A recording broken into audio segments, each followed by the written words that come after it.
John Michael, தற்போது லாரிகள் இயக்கப்படாததால் அடிப்படையில் என்ன மாதிரியான பாதிப்புகள் ஏற்பட்டிருக்கின்றன?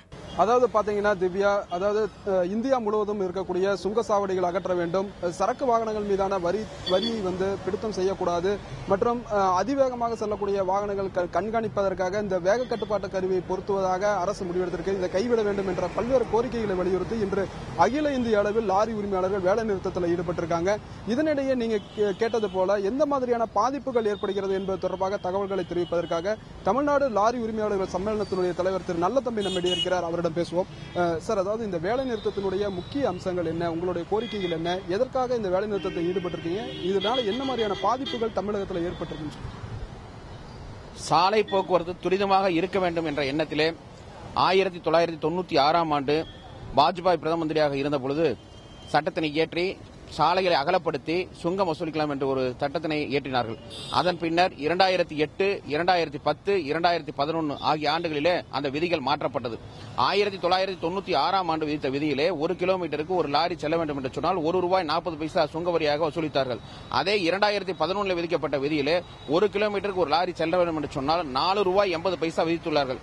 இந்த அபரிதமான விலை உயர்வினை கட்டுப்படுத்த வேண்டும் என்ற எண்ணத்திலே வருடாந்திர சுங்க கட்டணம் செலுத்துவதற்குண்டான நடவடிக்கை எடுக்க வேண்டும் என பாஜக அரசு அமைத்ததன் உடனாக நாங்கள் வேண்டுகோள் விடுத்தோம். அதை பரிசீலிப்பதாக கூறியவர்கள் 1 வருட காலமாக அதை பரிசீலிக்கிறோம் என்று சொல்லி இதுவரைக்கும் எந்தவிதமான முன்னேற்றம் இல்லாத காரணத்தினால் நாங்கள் இந்த வேலைநிறுத்த போராட்டத்தில் ஈடுபட வேண்டிய சூழ்நிலைக்கு ஏற்பட்டுள்ளோம். சார், அதாவது நீங்க குறிப்பிட்டது போல இந்த சுங்கச்சாவடிகளை அகற்றாம விட்டுட்டா, அதாவது அகற்ற போடுறீங்க, இதனால நீங்க லாரி உரிமையாளர்கள் சந்திக்கக்கூடிய பிரச்சனைகள் என்ன, இதை நீங்க வலியுறுத்துறதுக்கான முக்கியமான காரணம் என்னன்னு? சுங்கம் செலுத்துகின்ற இடத்திலே கிட்டத்தட்ட பாத்தீங்கன்னா 1 கிலோமீட்டர் தூரத்துக்கு வண்டி ஓடிட்டே இருக்கு சுங்க கட்டணம் செலுத்துற சூழ்நிலை. அதனால நாங்க வருஷத்துக்கு ஒரு சுங்க செலுத்தில எந்த சுங்க கட்டணத்தையும் நிறுத்தி போக வேண்டிய அவசியம் இருக்காது.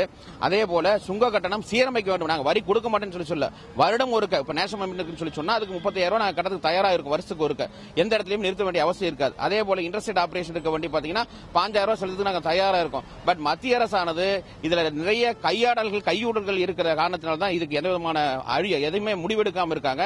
இதுல மாண்புமிகு பிரதம மந்திரி தலையிட்டு இந்த சுங்க கட்டணத்தில் இருக்கக்கூடிய தில்லுமுள்ளுகளையும் கையாடல்களையும் போக்குவரத்து நடவடிக்கை எடுத்தால் மட்டும்தான் எங்க தொழிலை செய்ய முடியும். அதற்காக மாண்புமிகு பிரதம மந்திரி அவர்கள் நேற்று தான் வந்திருக்காங்க. கண்டிப்பாக தலையிட்டு அதை முடிக்கிறதுக்கு உண்டான முயற்சிகளை எடுப்பார் என்று சொல்றோம்.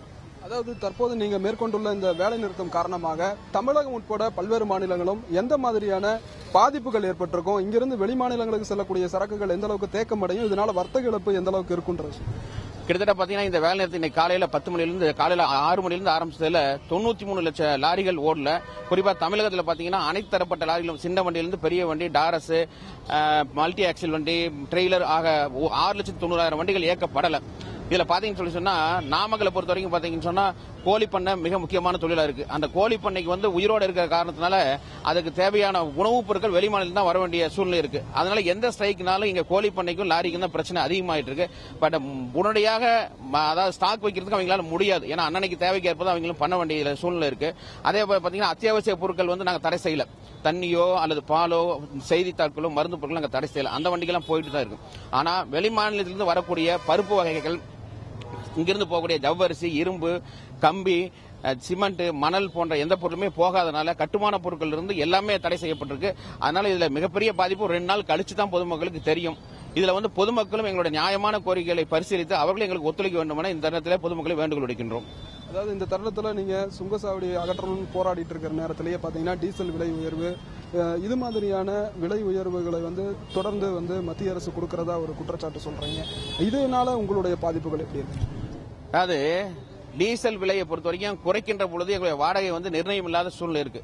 அதுக்குதான் நாங்க கேட்கிறோம் தொழில் அங்கீகாரம், இண்டஸ்ட்ரி ரெகக்னிஷன் சொல்லி சொன்னா எவ்வளவு டீசல் விலை ஏறினாலும் இறங்கலாம், அதை பத்தி கவலை இல்லை. ஆனா தொழில் அங்கீகாரம் இல்லாத சூழ்நிலையில இன்னைக்கு பாத்தீங்கன்னா எங்களுக்கு டீசல் குஜராத் போற வண்டிக்கு டீசல் விலை இறக்கத்தினால எங்களுக்கு மிச்சமாகிறது பாத்தீங்கன்னா ₹4,000, எங்களுடைய வாடகை ₹7,000 குறைஞ்சு போயிருது. சோ மத்திய அரசு எங்களுக்கு லாரிகளுக்கு எப்படி பஸ்ஸுக்கு பேசஞ்சருக்கு ரேட் பிக்ஸ் பண்றாங்களோ அதுபோல லாரிகளுக்கும் 1 கிலோமீட்டருக்கு 1 டன்னுக்கு வாடகை பிக்ஸ் பண்ணி கொடுத்தான்னு சொல்லி சொன்னா இந்த பிரச்சனை நாங்க ஃபேஸ் பண்ண வேண்டிய அவசியம் இருக்காது. தொடர்ந்து பேசுவோம் சார். திவ்யா, அதாவது நீங்களே கேட்டிருப்பீங்க, இவர் தெரிவித்தது போல தமிழகம் முழுவதும் 2 நாட்களில் எந்த அளவிற்கான பாதிப்புகள் ஏற்பட்டிருக்குங்கிறது தெரிய வரும். திவ்யா.